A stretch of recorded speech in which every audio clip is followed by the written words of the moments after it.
এনো, এটা তোমার। ঠিক আছে, আজকে যাও, আজকে ছুটি, আবার কালকে।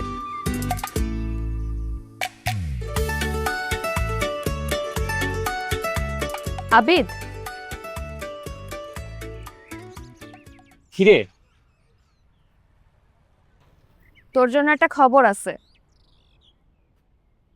বল, কি খবর? হিমু ঢাকা থেকে ফিরে আইছে। এই খবর আমাকে কেন বলতেছিস? ও মা, তুই তো আর অন্য 10 জনের মতো না। তুই আর হিমু তো, যাই হোক, আমার মনে হয়েছে তোকে খবরটা দেওয়া দরকার, তাই দিলাম। দুনিয়াতে কিছু খবর থাকে যেগুলো দরকারের চেয়েও বেশি অপ্রয়োজনীয় হয়ে ওঠে। এটাই সেই খবর। আচ্ছা, আসছিস যেহেতু ভালো হয়েছে। আমি নামাজে যাব, দোকানটা দেখে রাখিস।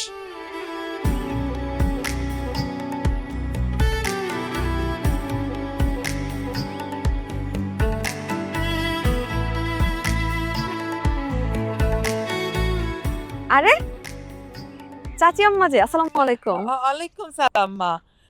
কেমন আছো মা? কবে এসো ঢাকার থেকে?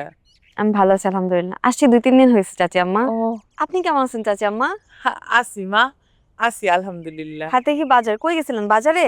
হ মা, বাজার নাই সদাই নাই, এটা আনতে গেছিলাম। আল্লাহ, কত ভারী ব্যাগ, দেখি আমার কাছে দেন। না মা, এটা অনেক ওজন, তুমি নিতে পারবা না, চাল ডাল সবই আছে, থাক। আমার চাচি আম্মা যে কি বলে, আপনি মুরব্বী আম্মা। মানুষ, আমার কাছে দেন, ছাড়েন আপনি, ছাড়েন। চলেন আসেন। আল্লাহ গো, তোমার কষ্ট হইব না? আমার একটুও কষ্ট হচ্ছে না। আপনি কেমন আছেন বলেন? শরীর স্বাস্থ্য ভালো এখন? আসি আম্মা, ভালো আছি।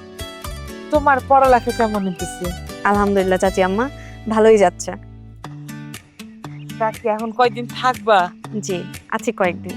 যাক, খুব ভালো হইছে, তাহলে তো দেখা সাক্ষাৎ হইব। তোমার বাড়ি ঘরটা একদম আগের মতোই আছে। আমার ঘর বদলাইব কি, এই আমরা মা পুত, এর বাইরে তো আর কেউ নাই। বল, অনেক বাজার করছো দেখি। বাজার সদাই তো লাগে, একটু সবজি না হইলে হয় ক, চাইল ডাইল আনছি, এই আর কি। তো তুমি বাজার করতে যাও কেন? তোমার ছেলে কই? আছে মারে, আমার পোলাটা অনেক বদলাই গেছে, আগের মতো আর হাসে না। ওর যে কি হইছে জানি না। তোরা তো বন্ধু আছিলি, কত কথা কইস,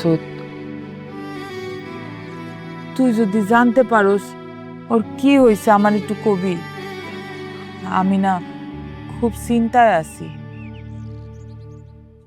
ঠিক আছে চাচি আম্মা, আমি তোমারে জানাবো। এত বড় বাড়ি, একলা আর ভাল লাগে না, কাম কইরাও আমি আর কুলায় উঠতে পারি না। পোলারে বিয়ে দিমু, তোর সন্ধানে ভালো মাইয়া থাকলে আমার একটু কইস।